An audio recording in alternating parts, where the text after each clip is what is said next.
अमृत में मंत्री समुद्देश में महामूर्ख के लक्षण बता रहे हैं। लिखी है वहां पर, देख लो आप, विश्वास ना हो तो। क्या लिखा? महामूर्ख। तो महामूर्ख जो कार्य हैं उनके मस्तिष्क पर नहीं लिखा रहता, उनकी कार्यशैली बता देती सज्जनता और दुर्जनता, अज्ञानता, मूर्खता। व्यक्ति के कार्यशैली में सब बोध हो जाता है। कौआ और कोयल का वर्ण एक सा होता है, परंतु वाणी से मालूम चलता है कि कोयल कौन है, कौआ कौन है। ऐसे ही किसी भी संप्रदाय के साधक हों, उन सब के अपने अपने संप्रदाय के वेशभूषा हैं। श्वेतांबर, पीतांबर, रक्तांबर, दिगंबर, सबके अपने अपने रूप हैं।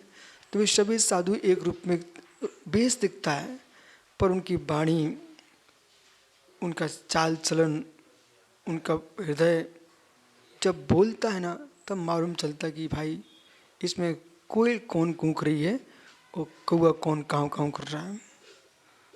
तो ये व्यक्ति की वाणी से बोध होता है। तो अपना लक्ष्य क्या है? किसी का पक्ष नहीं, जहाँ जिसकी आवश्यकता उसको वहाँ तुरंत समझा। और कभी कोई जीव किसी को चिढ़ाता है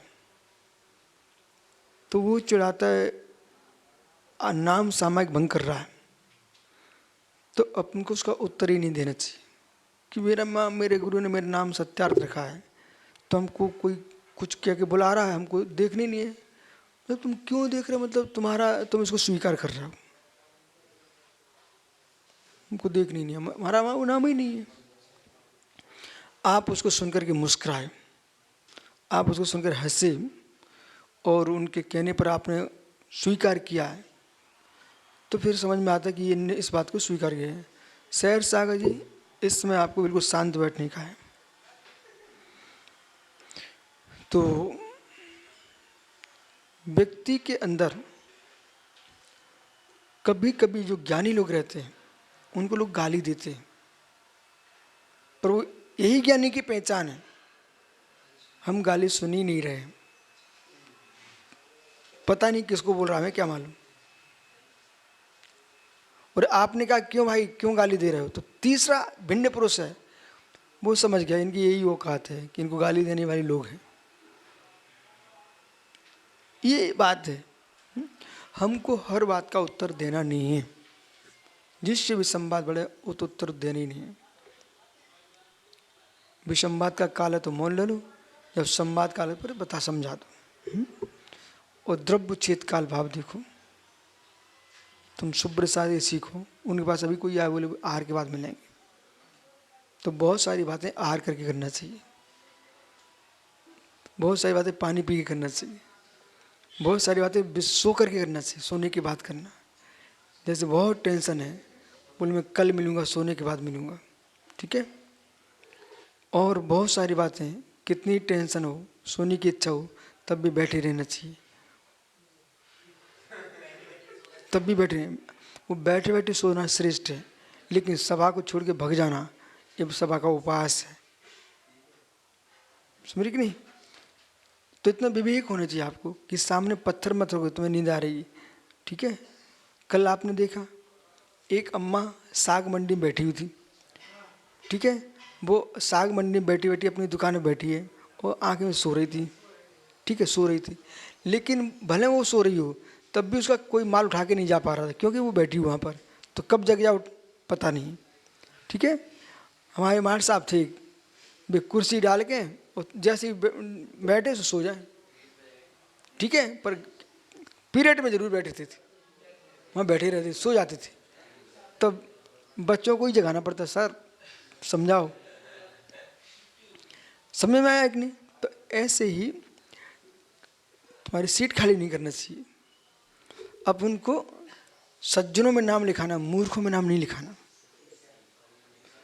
वो लोग हर समय अपना स्थान छोड़ के चले जाते हैं, कोई ना कोई तो वहाँ रहेगा ना। फिर तुम बाद में आओगे घंटे बाद, बोले मेरा स्थान भारी, मुझे पीछे बैठना पड़ रहा है। ये गलती उसकी नहीं है, गलती आपकी है, आपने खाली छोड़ा क्यों। बोले भाई भूत रहने लगे घर में, अरे भूतों की गलती थोड़ी है, तुमने घर में दीपक ही नहीं रखा तो भूत तो रहेंगे ही रहेंगे, तुम जाते नहीं कमरे में। बोले हमारे मंदिरों पे कब्जा हो गया, अब तुम रो रहे हो, गलती तुम्हारी है, तुमने अपने मंदिर की रक्षा की क्यों नहीं? तुमने जरूर कहीं ना कहीं खाली छोड़ दिया होगा, गए नहीं तो लोगों ने कब्जा कर लिया, समझ रहे कि नहीं? तो आपको खाली नहीं छोड़ना था, ऐसे भी कब्जा को जबरदस्ती छीन लिए तो वो उनकी गलती है कि आज उन्हें मालूम जिसने छीने उसको पता है कि हम तो तस्कर ही है, हमारा कुछ है ही नहीं देश में। जिनने छीने उन्हें मालूम है ना हमारा कुछ है ही नहीं देश में, श्रवण संस्कृति संपूर्ण देश में थी, उन्हीं के मंदिर उन पे कब्जा है, सबको मालूम है। तो एक सज्जन ने बोल भी दिया, आप एक ही पक्ष मत देखो और भी मंदिरों को देखो, बोल दिया, स्पष्ट बोल दिया कि आप एक ही पक्ष मत देखो कि आप उसमें मात्र एक ही परमात्मा की खोज मत करो, उसमें जैन भगवान भी हैं, बुद्ध भी हैं, और भी हो सकते हैं, ऐसा बोला है कि आप मात्र एक ही एक रूप मत देखो। तो आपको अपनी विज्ञता और अपनी अभिज्ञता का परिचय देना आपके स्वयं के हाथ में है। क्या आप विज्ञ हैं कि अभिज्ञ हैं, ज्ञानी हैं कि समझदार हैं? अच्छा, व्यक्ति को अपने पुण्य पाप का भी ध्यान रखना चाहिए कि हम आज कुछ भी काम करेंगे हमारा उपहास ही होना है, हमें हाथ ही नहीं डालना उस काम में। क्यों हाथ डालें कि मिलना उपहास है? तो अज्ञानी जी, मूर्ख प्राणी बहु क्लेश करके कार्य प्रारंभ करें परंतु उसके हाथ में सफलता नहीं मिलती, ऐसा सोमदेव सूरी कह रहे हैं। बहु क्लेश और अल्प फलम कार्रंभो महामूर्खाणाम।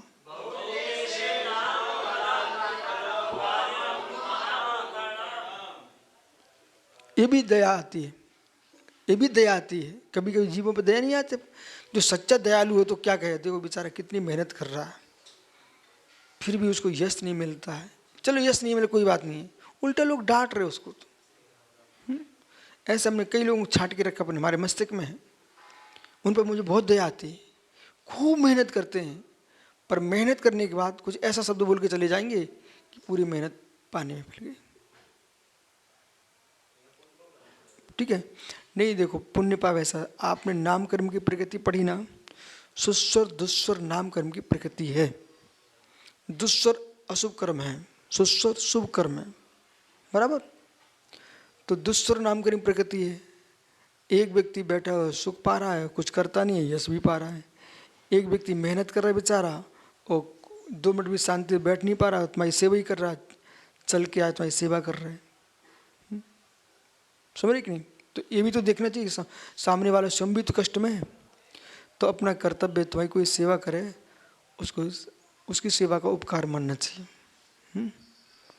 और जो सेवा कर रहा है उससे जैसे आहार देने गए हम आपको, कोई भी, हमारा मतलब कोई भी, तो मुझे आपका चेहरा देखना चाहिए कि तुम्हारी इच्छा है कि नहीं। हम तो उत्तम वस्तु लेके आए हैं पर तुम्हारी इच्छा नहीं है और हम जबरदस्ती देंगे, आप नीचे गिरा दोगे, मेरा सम्मान भी गिराया, आप मेरी वस्तु बर्बाद की और ऊपर से बाद में हार का तुम चिल्ला भी सकते हो, जबरदस्ती कर रहे हो। तो मालूम क्या हुआ, जो सामान लोगों को देखने को नहीं मिलती ऐसी उत्तम वस्तु आपको खाने को दे रहे थे, लेकिन हमारी मर्यादा और विवेकहीनता के कारण अपयश भी मिला, सामग्री नष्ट हुई और श्राप को भी ऊपर से चिल्ला दिया कि तुम जबरदस्ती क्यों कर रहे थे। कितना हानि हुई और पुण्य, फिर उन सब ने तुमको टोका, तुम्हें संक्लेशता हुई, संक्लेश तुम्हारे पुण्य की क्षति हो गई, निर्जा भी स्थान समाप्त हो गया। तो अंकुर सीखना है, बहुत सारी बातें शास्त्रों में सूत्रों में लिखी हैं, सूत्रों में लिखी हैं, लेकिन आपको गुरु विस्तार से समझा रहे हैं।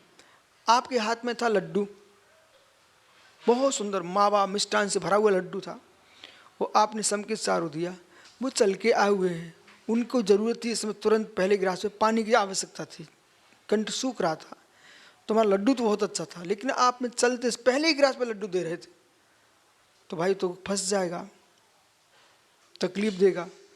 तो वो समझदार थे, इस बात को जानते थे, बिहार करके आए, उनको नहीं चला, थोड़ा मन भी खराब लगा और उसको नीचे गिरा दिया। यदि लेते अभी तो उसमें घी भरा हुआ था, उसको लेने के बाद पानी पिए तो अभी गला लग जा रहा है, दूध लेते हैं तो तब भी खांसी हो जा रही है, तो गिराना पड़ गया। सामने भाई डॉक्टर साहब का चौका था, वे देख रहे थे, बोले क्या है, ब्रह्मचारी जी ने लड्डू दिया, महाराज जी ने गिरा दिया। दोनों के प्रति अश्रद्धा बढ़ गई एक जीव की। अब आगे मियाँ क्या कहता है कि तुम्हारा अभिप्राय अच्छा होने पर भी विवेक भी अच्छा होना चाहिए। ये समझ रहे नहीं आप? अभिप्राय होने अच्छा होने के बाद विवेक भी अच्छा होना चाहिए। तुम्हारा अभिप्राय तो बहुत अच्छा था कि महाराज जी चल के आए हैं, लड्डू देंगे, थोड़ा ताकत मिलेगी, उसमें गरिष्ठता है, थोड़ा शक्ति आएगी, पुनः उनको विहार करना है। तुम्हारा अभिप्राय अच्छा था पर विवेक अच्छा नहीं था। लड्डू तो देना था, पहले पानी दे देते, ठीक है, दूध चल जाता, इसके बाद तुम उनको ऐसा दिखाते, वे अंजलि खोलते, तुम उनको दे देते, ठीक है ना।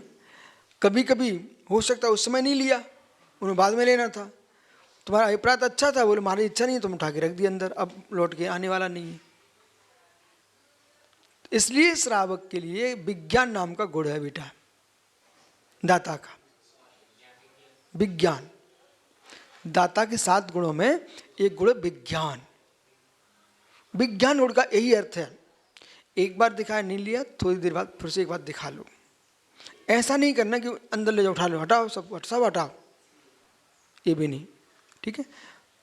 विज्ञान गुण होना चाहिए, और नहीं ले रहे तो बार बार परेशान भी नहीं करो, बहुत कठिन काम है। गुरु बनना सरल है, शिष्य बनना कठिन काम है। गुरु के है अभिप्राय को जानना शिष्य का धर्म है, ठीक है, पर इतना सरल भी नहीं गुरु बनना। गुरु बनकर सबके समदृष्टि रखना पड़ेगी, किसी को पुचकार के संभालना, किसी को डांट के संभालना, किसी को दक्षिणा दे के संभालना, किसी दक्षिणा लेके संभालना है, ये ज्ञान होना चाहिए। दक्षिणा लेके भी आदमी को संतुष्ट किया जाता है, दक्षिणा दे के भी संतुष्ट किया जाता है। चक्रवर्ती है, गरीबों को दक्षिणा देता है, उससे बेसंतुष्ट रहते हैं, और राजा महाराजे उसको भेंट देते हैं, उनकी भेंट स्वीकार कर लेते हैं, बेसंतुष्ट होते हैं। ये लक्षण आना पड़ेगा, समझ रहे ना। भविष्य में तुम्हें आचार बनना है तो पहले लक्षण सीखना। लक्षण आ नहीं रहे हैं शहर सागर जी, लक्षण आ नहीं रहे हैं। अब इस में कितना गहरा विषय है, तो ये कह रहे हैं बहु क्लेश उत्पन्न फलम, क्लेश बहुत, फल थोड़ा मिल रहा है बेचारे को। क्लेश बहुत है, फल थोड़ा मिल रहा है, क्यों? कार्य महामूर्खाणाम। तो महामूर्ख मनुष्य जो है ना, उनके कार्य आरंभ करते हैं, उसमें कष्ट उठाते, उनको बहुत उठाना पड़ते हैं, और फल थोड़ा सा मिलता है। और वही वस्तु, वही कार्य पुण्यात्मा ज्ञानी के हाथ में चला जाए, वो मेहनत काम कम करता है और फल बहुत पा लेता है। अब वही कथा आप तो ध्यान में रखो कि मृदंग खरीद के लाया, घर में टांग दिया, चूहा चढ़े तो सितार बजे तो उसकी नींद भंग हो, गुस्सा में आ गया, उसने वो घूरे फेंक दी। एक भिखारी आया, वो मृदंग बजाना जानता, सितार बजाना जानता था, उठा ले गया, बढ़िया सितार बजा करके हजारों रुपए कमा रहा, पूरे गांव में हल्ला पड़ गया। तो लोग भैया बहुत सितार, सुंदर सितार बजाता है। वो एक दिन देखने गया, कौन? जिसने घूरे फेंकी थी, जाके देखता ये सितार तो मेरी ही है। अरे तेरी होने से क्या होता, तू बजाना ही नहीं जानता था, तू तो अपनी नींद भंग कर रहा था, समझ रहे ना, नींद भंग कर रहा था। तो विज्ञान होना चाहिए, और जिस भी कहेगा विज्ञान नहीं है उसको जानकारी लेना चाहिए, और जानकारी लेनी इच्छा नहीं है तो मध्यस्थ रहना चाहिए। हर व्यक्ति से मुस्कुरा के बात करो, संकेत हर व्यक्ति से, पर सामने वाले कर्तव्य देखने, उसे ये भी तो देखना चाहिए किसी का स्वभाव कैसा है।